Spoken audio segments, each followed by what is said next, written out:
Is there such a thing as too much luck? Is there such a thing as too much fun? Messing around, wondering how it's taken so long. I'm really so strong. It's not too much at all. Welcome to Too Much. I've been waiting to do this episode just because this author that we have here today, her and I share some similar life themes. And so I'm really looking forward to digging in with somebody who knows exactly what it feels like to go through the entrepreneurial rodeo. So thank you, Jane, for being here. Thanks for having me. I'm going to tell everyone a little bit about you and then we will jump right in. So, Jane Chen is a globally recognized entrepreneur, inventor, and speaker. She is the co founder of Embrace Global, which developed a groundbreaking infant incubator that has helped to save nearly 1 million babies. She's been a TED Fellow, an Echoing Green Fellow, and a Young Global Leader of the World Economic Forum. Jane was recognized as a Forbes Impact 30 and Schwab Social Entrepreneur of the Year by the World Economic Forum, and she was a recipient of the Economist Innovation Award. She received her MBA from Stanford Graduate School of Business and her master's in public administration from Harvard Kennedy School of Government. And this week, her beautiful book, Like a Wave We Break, will be out. Welcome, Jane. Thanks. So let's just start with a brief journey of your startup so the audience can be with us as we dig into this next phase of your life.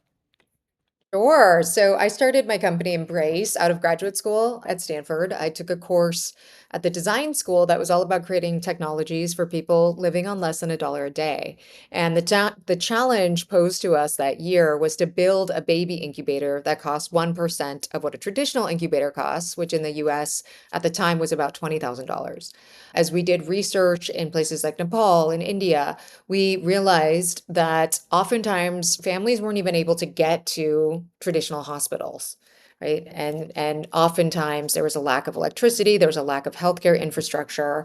And so we quickly realized what was needed was not just a lower cost version of what exists today, but actually something that could function without constant electricity. And that was easy enough for a healthcare worker in a village setting to use. And so based on that, we developed our incubator, Embrace, which looks nothing like an incubator. It looks like a little sleeping bag for a baby. The core technology is what's called a phase change material. It's a wax-like substance that when melted maintains a constant temperature of 98 degrees for up to 6 hours at a stretch. And you just reheat that every 6 hours. And so it's a product that's portable. It works without constant electricity, so it can be used in remote parts of the world. And with that, we, graduated, we turned it into a company. It started as a nonprofit. We later spun out a for-profit arm.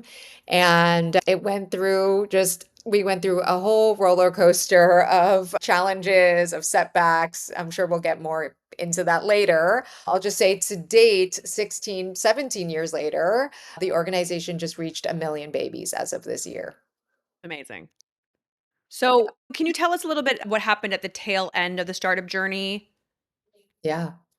So at the tail end of the startup journey, we had just faced so many challenges getting the product out there, finding the right business model. I moved to India for 4 years to get Embrace off the ground, which is home to 40% of all the world's premature babies. And it just was so much more difficult than we anticipated to figure out everything from manufacturing to distribution. We ended up working with a lot of government facilities. And so that was quite challenging in terms of getting those government contracts. And then what's the right business model to support this? So it was just challenge after challenge after challenge. And in the very end, 10 years in, we had run out of funding. We had run out of funding multiple times through the journey, but there was an acquisition offer on the table, and that would have given us the funding that we needed to continue. Long story short, we worked on this deal for about 6 months, signed all the paperwork, and then the acquiring firm shut down, which meant that we did not have the funding to continue our work. And so at this point, I was so beyond burned out. This was 10 years into the journey. And truth be told, there was a part of me that just like did not want to be doing this work anymore. I was so exhausted. And then there's this other part of me that believed in our mission so much that I felt compelled to do anything to keep moving it forward. And it had come at just a great personal cost to myself. And so I basically had to shut down the company. I felt totally broken, shattered. I just hit the lowest point of my life. And at that point, I thought, I need to get away from everything to find myself again. And that was the start of my healing journey. I think what a lot of people don't realize is that once you hit a certain threshold in a startup where it looks like you're succeeding, they don't understand that there's still usually funding issues. Like it doesn't really matter what stage you're at with a startup, whether you're in the impact space or the more traditional technology space, there's always funding gaps. And the external is very rarely ever what's happening internally at a company. And I think that's a really hard tension to hold as a founder because on some level you have to project that things are going well, but at the same time, you are dealing with such high stakes. In your case, right? Not only do you have employees, you are actually trying to save human lives, that it Yes. feels so much bigger than just a business. I just feel like that space is so hard to hold as a founder that is not even saving lives. And then on top of it, you have this added layer of stake. Yes. No, that's exactly right. And I felt like the stakes were so high. I felt like the work weighed so heavily on me and I cared so much. I mean, like lives were at stake. And I would only later discover that my drive to do this work was so enmeshed with my own personal trauma. I didn't know that in that moment, but I just felt this endless drive. And you're right, on the outside, it looked like a success story. We were funded by Beyonce, we got recognized by President Obama, we were in headlines all over the world. And we did save a lot of babies, but inside we just struggled to find the right business model, and we can get into that more, but pretty soon we figured out the economics just didn't make sense for us as a single product company to be manufacturing and distributing this product on our own. And so we try to engage with a in a partnership with a multinational medical device company that like I thought was the answer to our prayers, and that deal fell through. So it was just kind of like setback after setback after setback. And yeah, it got us to where we are. And it got me to the point where like I was forced to surrender the outcome. As much as I cared about the work, as much as it defined my whole identity, I had to let it go. Well, this is what's so hard because we too had a acquisition offer that fell through. And I was like definitely at that point, just whatever the outcome is, it is. But I think what I had wrapped up in my story was I didn't even care if the acquisition was just a sort of stock transfer because Yeah, externally I wanted to have the acquisition because then it felt like this right, 7-year journey wasn't right. for nothing. And it is Yes, so much of your identity. And so yes. I want to talk before we jump into your healing journey. I've been thinking a lot about this space, and I feel like it'll be helpful to frame this conversation for the audience around what I now call wounded ambition versus healthy ambition. And I feel like so much of my early career was coming from this wounded ambition space where Yes. my trauma or my family patterning was directly mirroring what was happening in my company.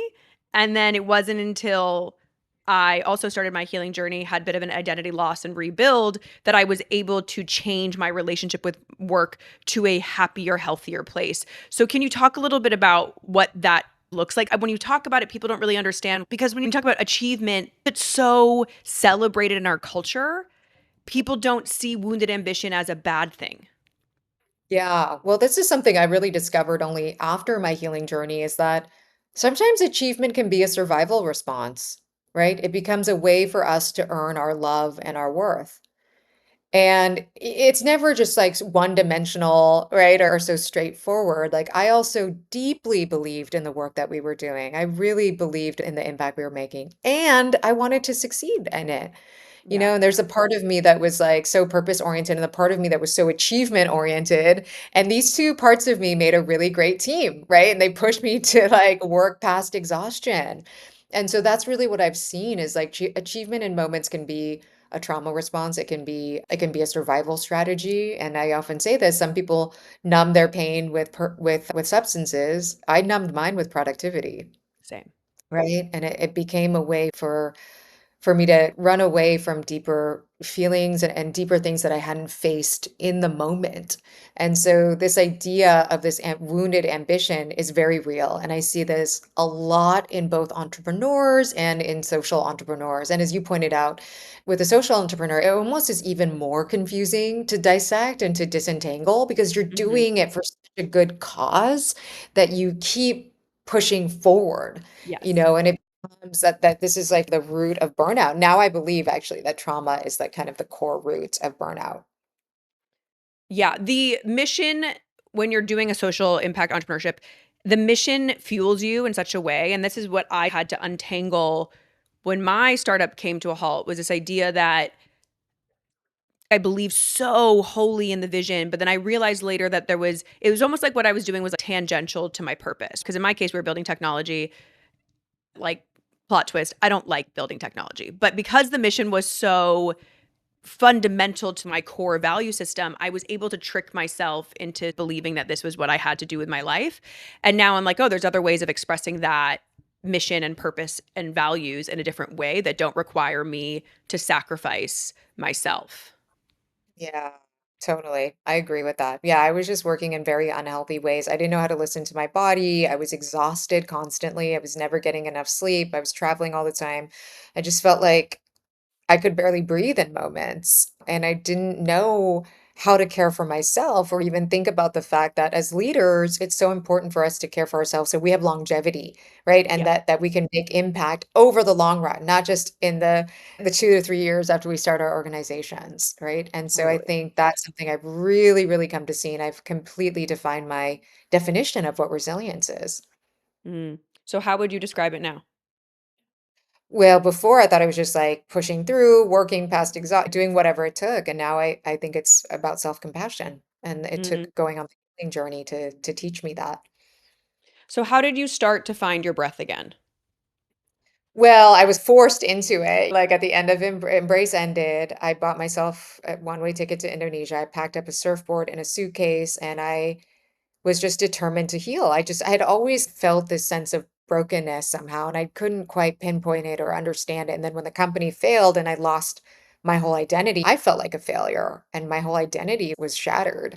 And so it really brought that feeling to the surface. And I was in a very, very bad place at that point. And so I just decided I was going to try all these different healing modalities. And so I did everything from sitting for days in silence in the jungle to psychedelic journeys to somatic therapies to just everything I could eventually get my hands on. And it was not linear. There are moments that I felt better for a while and then something would happen and I'd be like, okay, no, I'm just still in kindergarten with this stuff. Yeah. But I would say there were a couple of big turning points in my journey.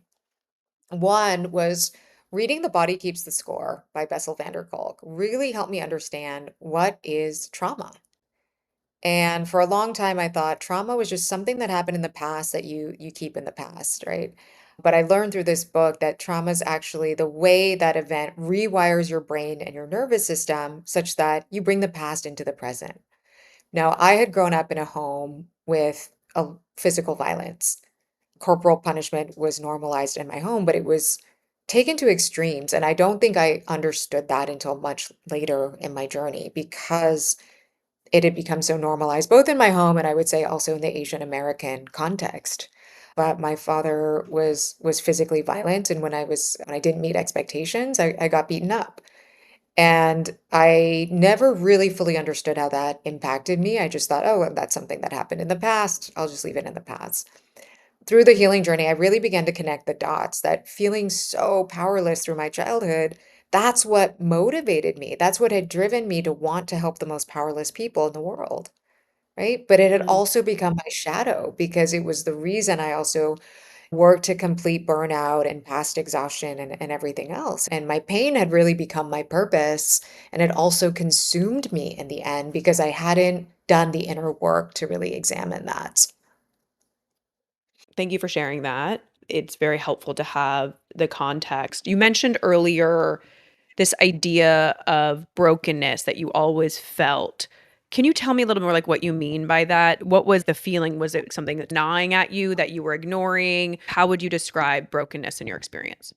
Think I just was always just seeped in self-doubt, and even when I got to Stanford, I was convinced I was the admissions mistake, the imposter. I talk in the book about how I blacked out during a presentation I was giving, and then I had so much shame, but I just like no matter what I did, no matter how many degrees I got or accolades I won or babies I saved, I never felt like I was enough. Mm. And I did.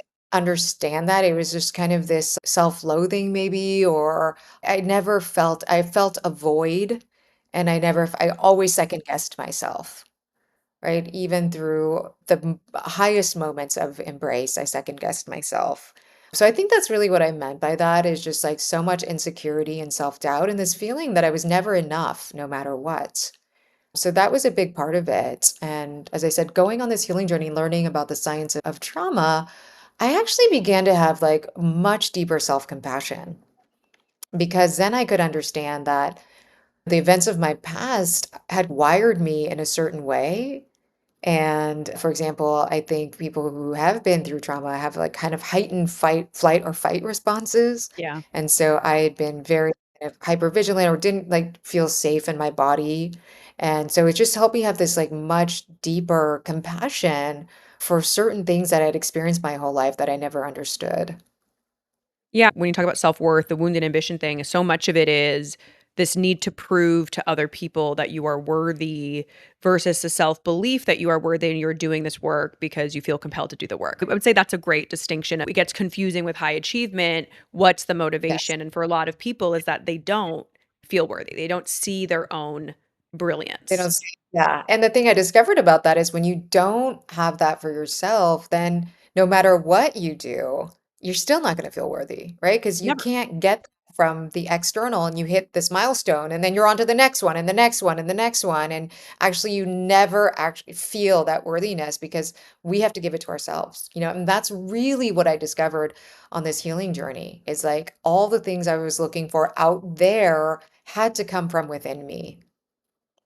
We see that so abundantly in our current culture, this idea that what is enough? We're seeing a lot of people that are empty vessels, no matter how much wealth or accolades they receive, it's never enough. And that's, I honestly believe, is maybe the most important question of our time is what is enough? You're pioneering a pathway for people to do that inner work because it doesn't mean you're Right. no longer going to achieve anything or contribute to the world. And I think that's actually was funny. My brother, who has a very successful startup, when he went to therapy, this is one of the conversations we had because I was like, at what cost? Like, you're going to do all this at what cost?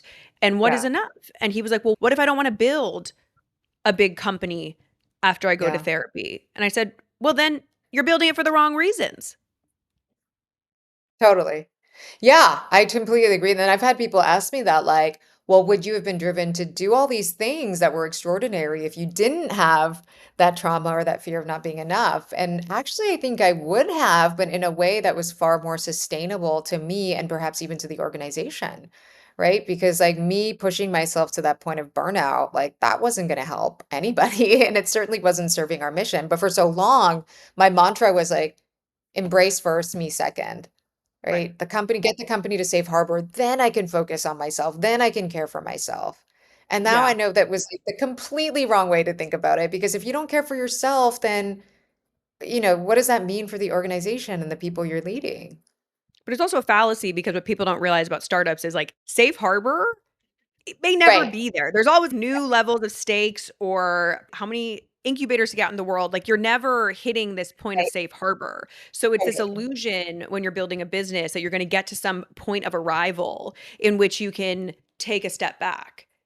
Yeah. No, that's absolutely right. And that's why I say the goalpost keeps moving, right? When you're working from that place of that wounded ambition, then like the goalpost just keeps moving, and there might not be a safe harbor, which is why now one of the things I really teach in my leadership classes is the importance of letting go of outcomes. And yes, it's important to be goals oriented and all of that, but also so many things happen that are dictated outside of our control. Like, look at when COVID happened, the world turned upside down. Like, that was not something we could control, right? And we have this like illusion that we can control so many things, but actually, there's a lot of research that shows what we consider as success is dictated by things like timing, market conditions, luck.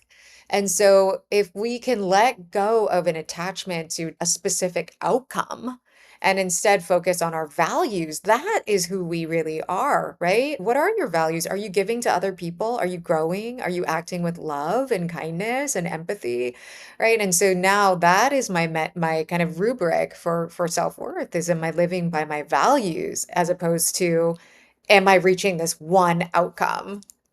I think that's such an important distinction. It's something that I talk about a lot too.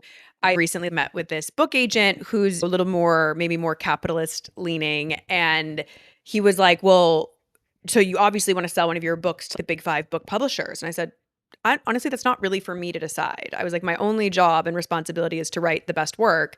And then whoever it connects with values wise is the right person. Because I have checked very specific boxes in this arc of my career that I got the thing I wanted very specifically, and then I wasn't happy. So who am I to say that this outcome is the only outcome possible or the best outcome for me?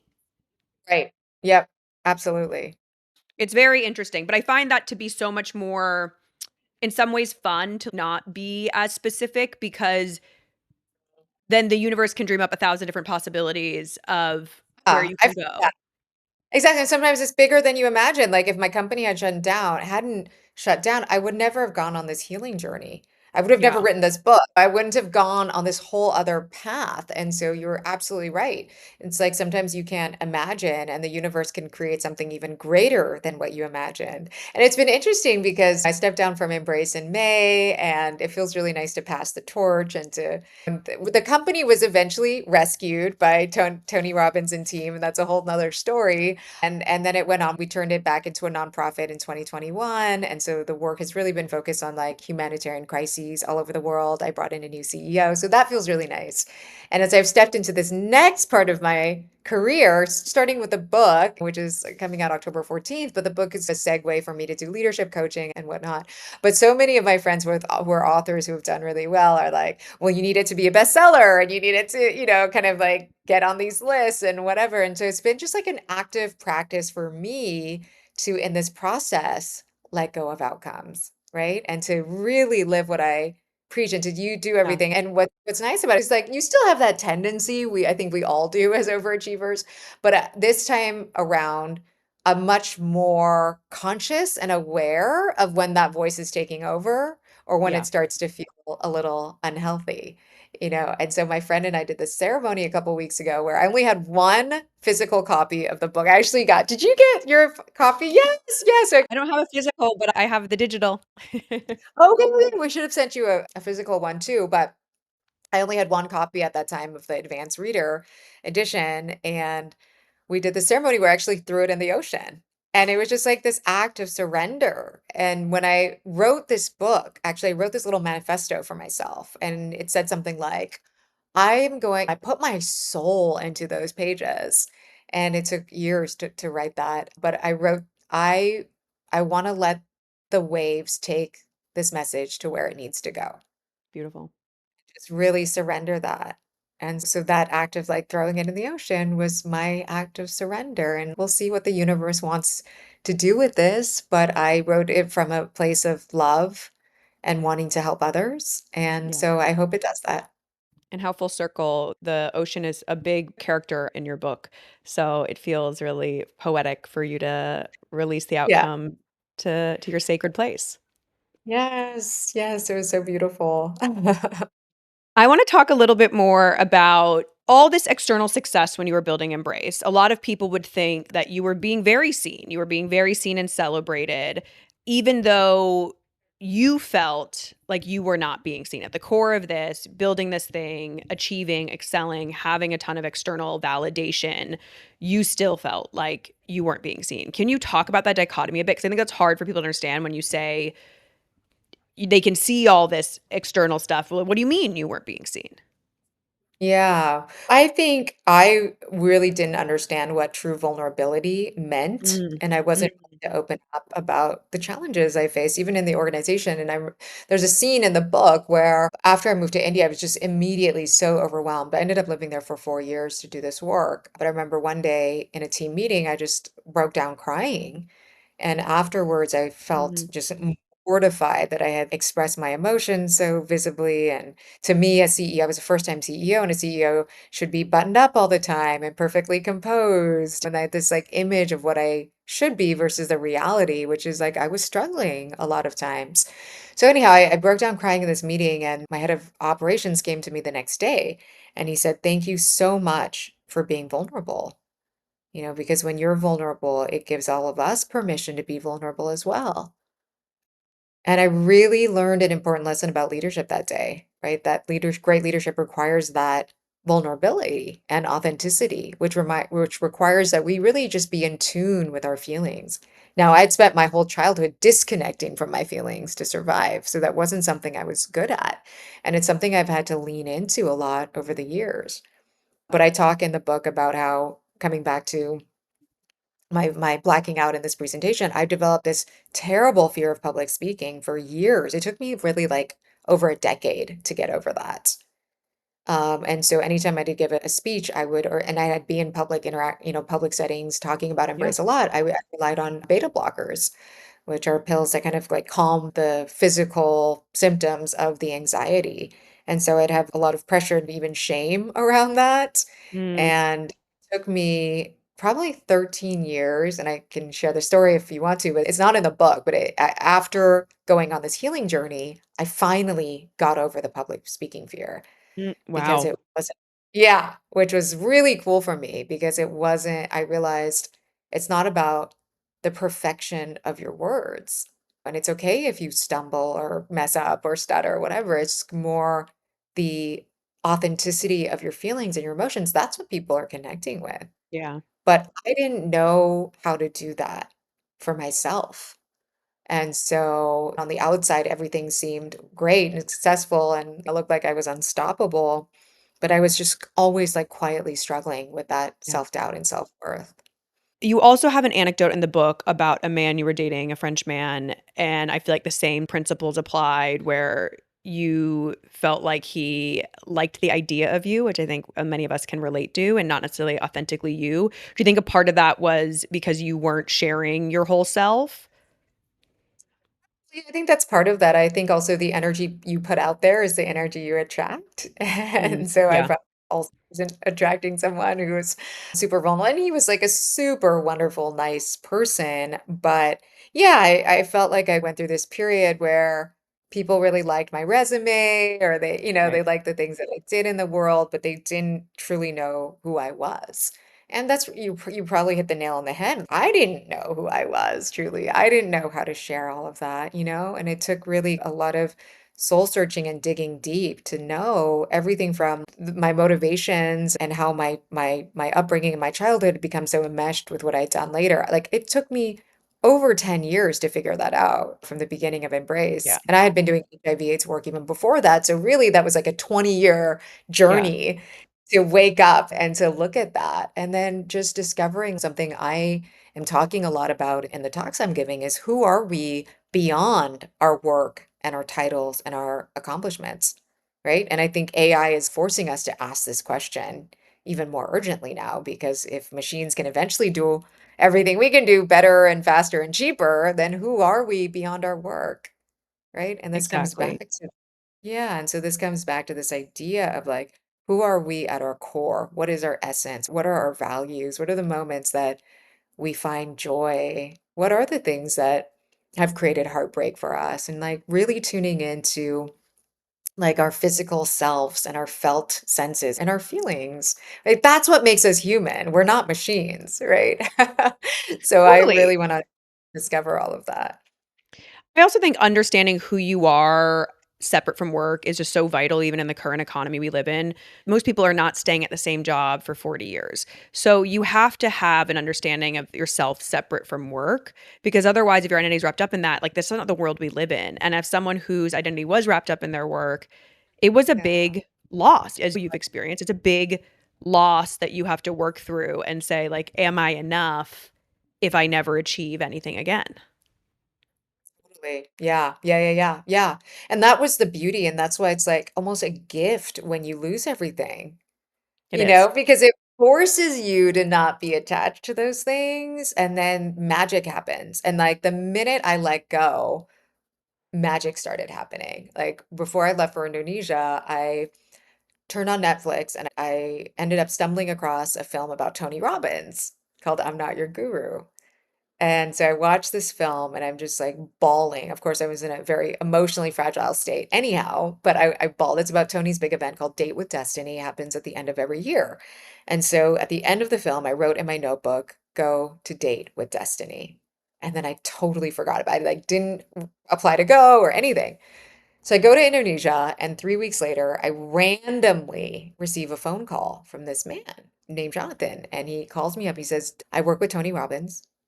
Tony found out about Embrace and wants to use it as an example of social innovation at an upcoming conference. Oh, and also, he'd like to invest in the company. And we'd like to invite you to Date with Destiny as Tony's guest. So I'm like freaking out. It's like so serendipitous. I remember the exact place I was standing as we had this conversation. And it just was like, amazing. And so I went to Tony's. I went to Date with Us. I actually went to a few of his events, and that also launched me on this deeper healing journey and learned so much from Tony and from all the teachers I feel so blessed to have learned from. But when I told Tony and Jonathan and the team about what had happened with Embrace, they were like, "Well, we love this mission. We don't want this to shut down or to end." And so they ended up through Idea Lab acquiring the company and giving it a lifeline and allowing it to flourish. And we shortly after that, COVID started. And so that's when we made the decision to actually turn it into a nonprofit, to reestablish a nonprofit, 501(c)(3). And it was like really lovely to be able to return to the mission, right? Right. And to continue getting products to the babies who needed it. And I remember just like saying a prayer as all these things were going haywire with Embrace. I remember the specific prayer I said was, please give us an outcome that benefits everyone involved, that allows me Mm. to continue being a change maker, right? And allows us to get this product, to continue getting this product to the families who need it the most. And all of those things happen because I surrendered. Mhm. Well, you just had curiosity around the Tony Robbins thing, right? You didn't go in there being like, "Buy my company, invest." You were just like, "I'm just gonna go Oh experience this no, yeah. thing." And Yeah, it's yeah. amazing what comes out of it, right? You just approach life with curiosity, and then all these amazing things happen where you had this perfect outcome, which you Yeah. probably couldn't have at the time in a sense of control, you probably wouldn't have dreamed that outcome.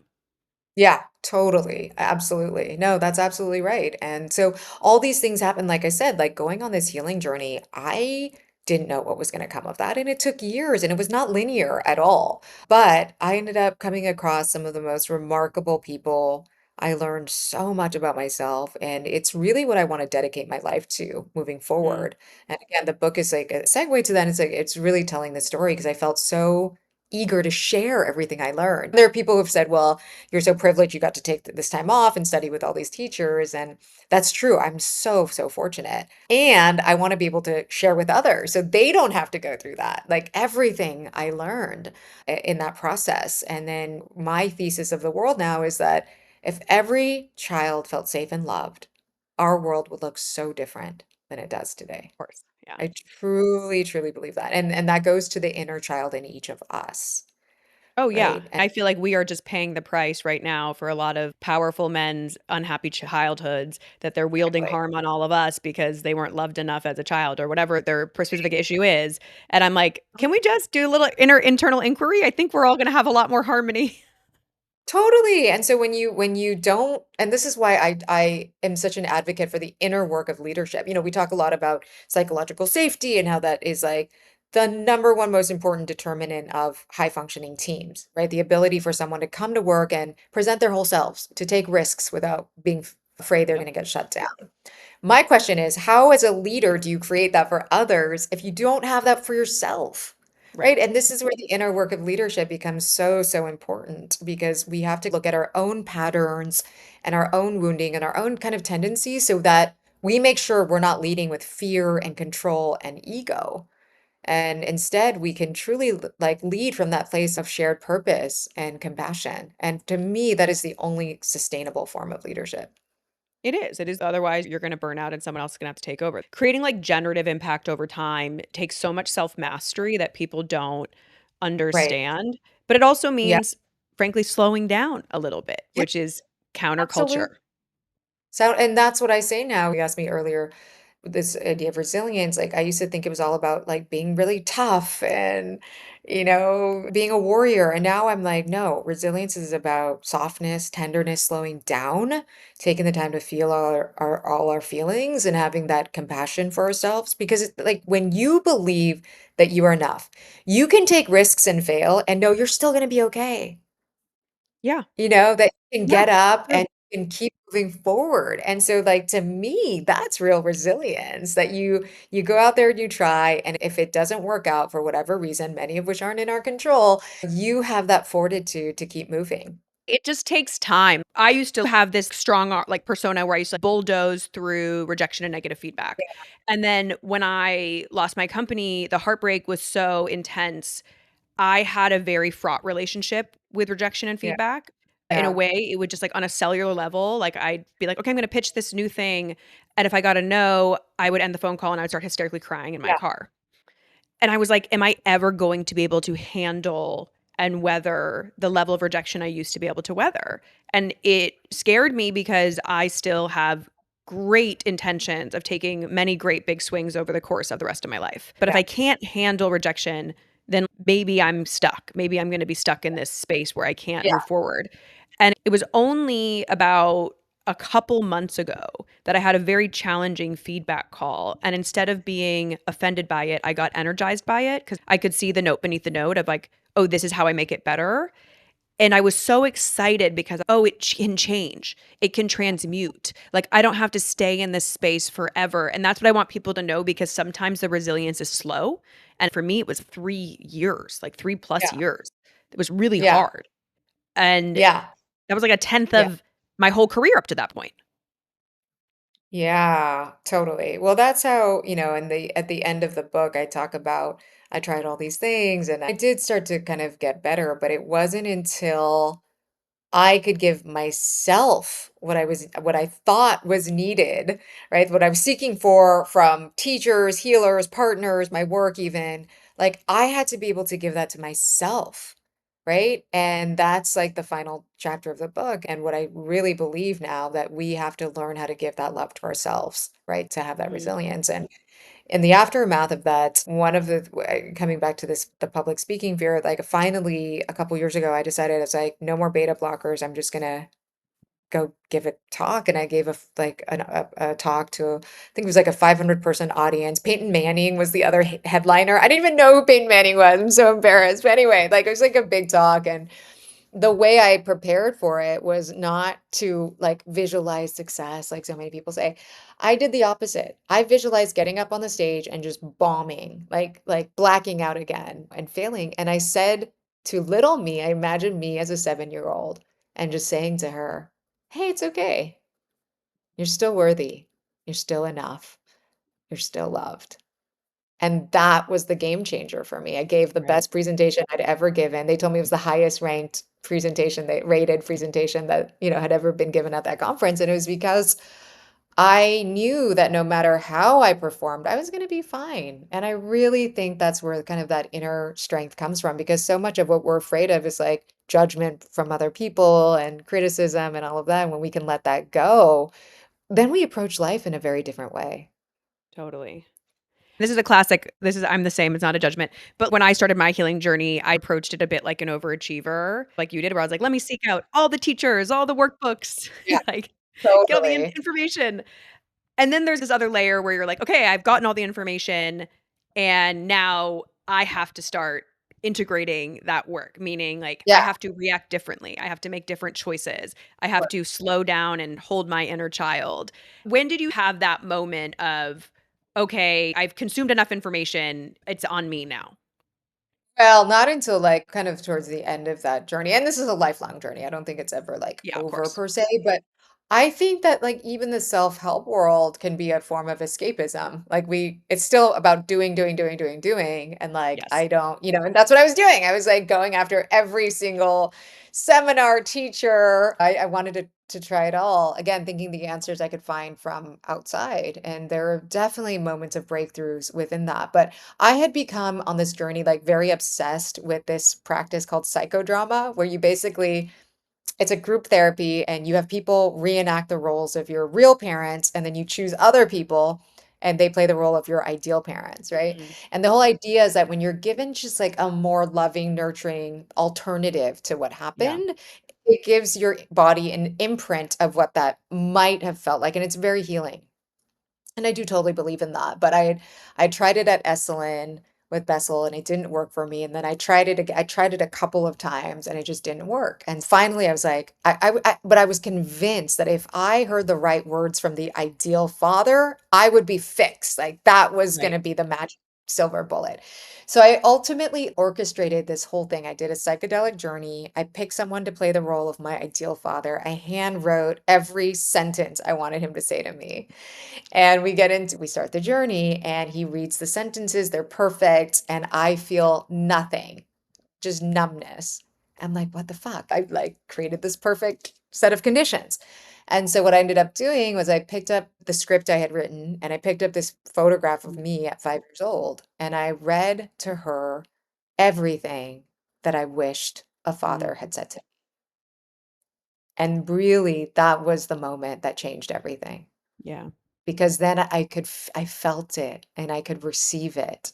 My heart just opened and I was like, wow, that's everything. It's kind of this old age wisdom thing, but I had to go around the world and back to discover it for Right. myself that truly all the answers I was seeking externally were already inside of me. But it took Yeah. everything I did to get to that point. I think that's most of us. The only person that can save you is you.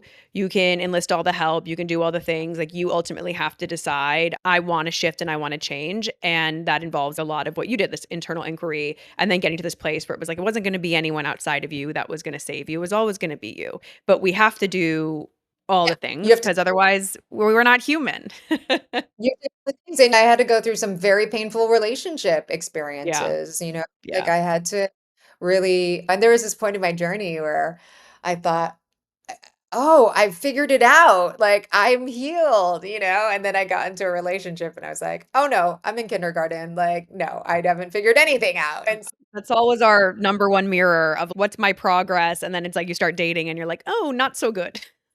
yeah, exactly. So like I'm so grateful to every person I was in relationship with that like held a mirror to me and allowed me to see like no, there was still a lot to unwind. It's hard work. It is. It's like doing that inner reflection and inner work. It's not for the faint of heart. No. But if you have courage and you're willing to step into the space and have kindness for yourself, then you can 100% get on the other end of that. And that's something I really appreciate about my work with Bessel, who ended up becoming my therapist. But Bessel said to me the first time I did his seminar at Esalen, he said, I believe all trauma can be healed. And I had never heard someone say it like that and so definitively. And so when we had our one-on-one sessions later, I remember I'd always ask him like, "Okay, so am I ever gonna be healed? And like when?" Like, it was like I Yeah. was like instead of a CEO approach to it. And he would always just be very patient with me and say, "Yes, I do believe that." And I think like me believing that just like gave me that strength and Mm. courage to keep pushing forward and eventually come out the other side. Having the right therapist is like I was one and done. I found the right one off the bat, and it just Oh, so fundamentally changed my yeah. life. So lucky because they are mirroring the safe space to you and they believe it, Yeah. so I believe it. The work works. It's just not as fast as I Oh would have yeah. liked or any of us would have Totally. liked.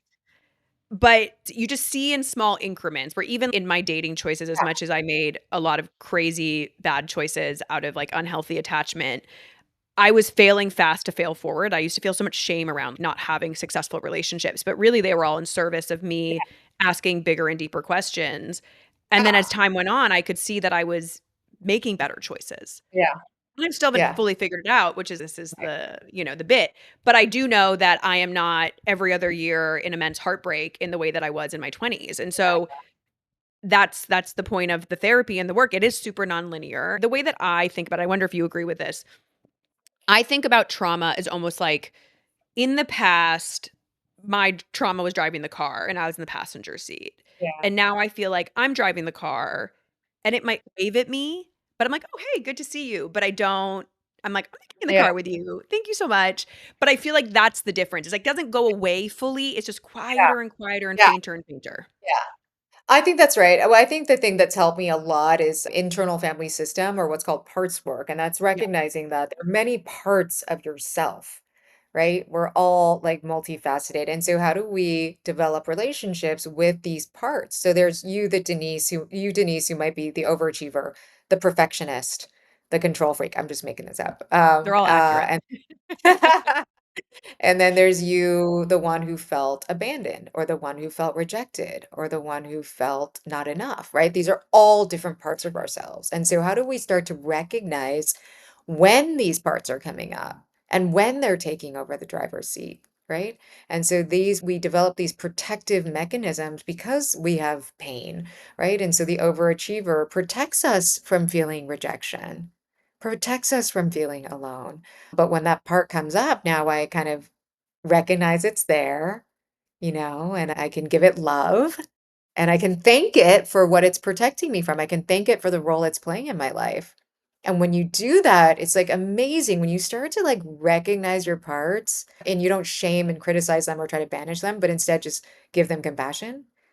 They don't like they don't sit in the driver's seat and just take on the whole show. And that's what, like, in this practice, they refer to the self with a capital S, and that's a part of us that is grounded and calm and compassionate and curious and connected, right? And so we can really lead from that place of our truest essence. Mm, And we do this work, and when we start to recognize these parts, and as I said, when we start to treat these parts more compassionately. So I've seen that. And it's not like those parts disappear, they still right, come right. up, but you just recognize them more quickly. And that's how I would say, I know I'm making progress. It's hard to do therapy and what are the metrics? Like, am I making progress? Am I not? And I would say my biggest indicator of that is the inner dialogue has changed. Yes. Like my inner dialogue, I used to be so mean to myself, so mean. And now it's again, it's not that that voice has completely gone away, but when it comes up, I recognize it and I can replace it with a kinder voice, right? And that is my mark of progress. Yes. It's all very subtle marks, and that's what I was saying this year. My birthday was in September, and I usually reflect on my birthday, and I was like, "You know what? I don't really have anything externally shiny to show this year." I Yeah. but I what I do have is a lot of internal markers of growth that I've witnessed in myself, which is probably the shiniest thing we can hope for, but they're not visible to anyone but me. Yeah, totally. Yeah, that's how I feel. And like I said, I've just been like so like swamped with stuff leading up to my book launch, but like I'm still surfing every single morning. I have my daily meditation at the beginning and end of the day. I notice when I am feeling stressed out and I try to take breaks in between. Like I just have a lot more awareness and Mhm. consciousness this time. So that feels nice. And so by the time this podcast comes out, your book will be coming out tomorrow. And so tell us, how long was the process of the book? How many years total?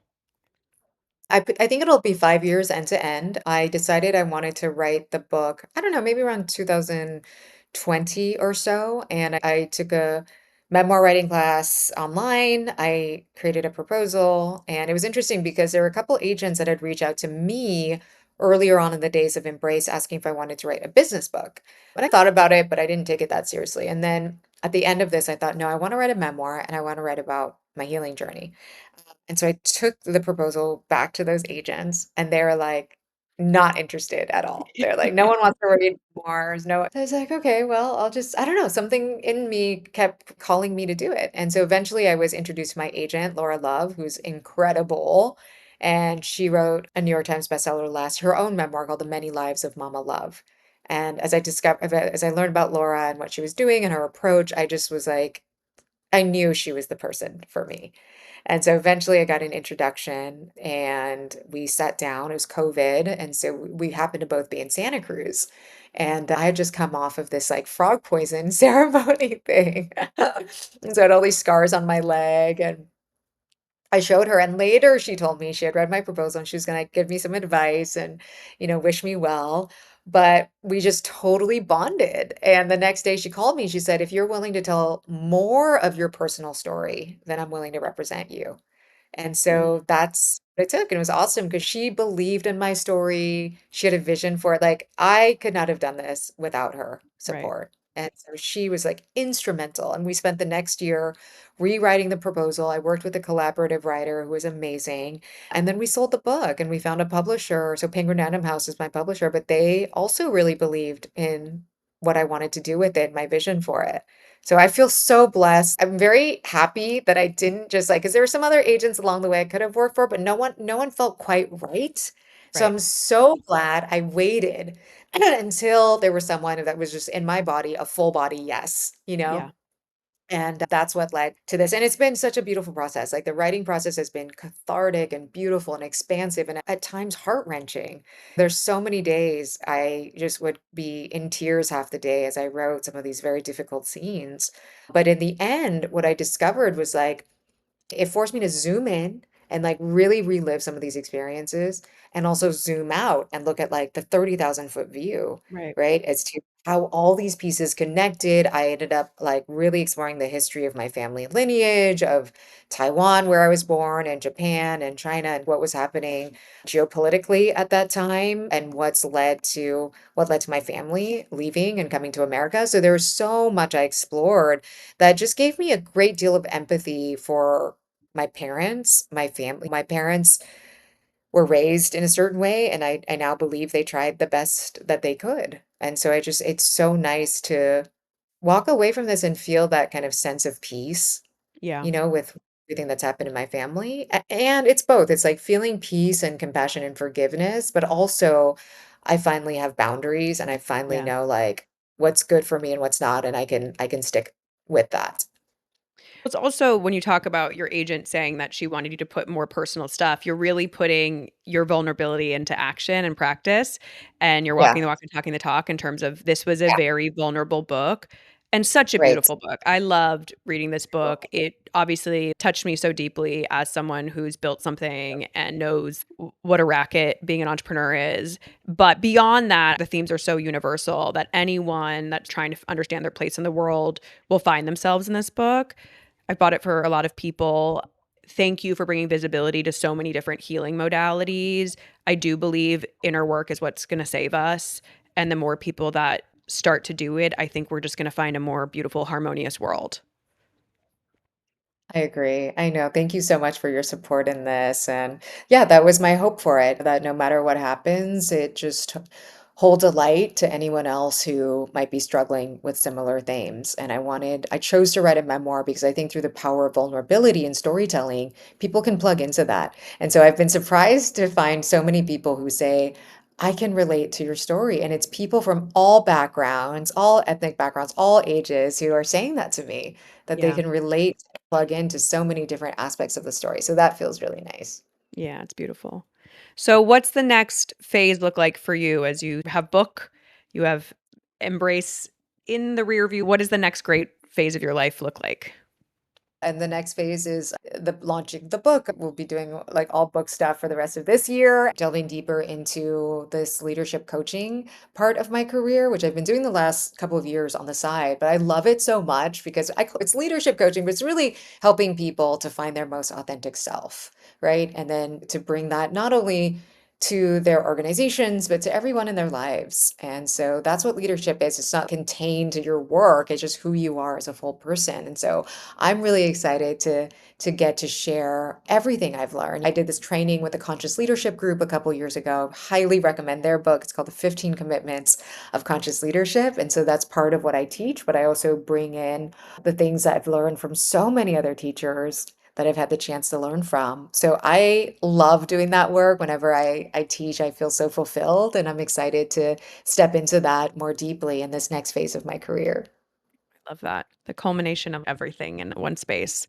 Can you tell everyone where they can find you? Obviously, you can find her book at any bookstore or anywhere that sells books, and I encourage you to purchase it. And I will do the plug for Jane. But where can they find you if they want to enlist your coaching skills or follow your journey? Yes, you could do that at janemariechen.com. And I'm just putting up right now free resources and downloads on my website. I really want to give people access to all the things that I've learned. And so just prepared some exercises that you can go through on your own, but also like totally open to doing corporate coaching and one on one coaching. So you can find me on all my details on my website. Okay, perfect. We'll put it in the show notes. And Jane, thank you so much for taking the time and thank you for writing this beautiful book. Thank you so much, Denise. Such a pleasure to talk to you today. You too. Thank you so much for listening. If you do like listening, it would mean the world to us if you could subscribe or review the podcast anywhere that you watch or listen to the podcast. It really helps with the algorithm to share this with the world. I want to give a special thank you to young Spielberg and Sarah Yarkin for their beautiful work on our opening jingle, Dana Boulos for her help with the beautiful art, and to all of you for tuning in and keeping this dream alive. If you want to hear certain topics or from certain guests, please feel free to email us. We really, really want to hear from you and see how we can best support you. See you next time.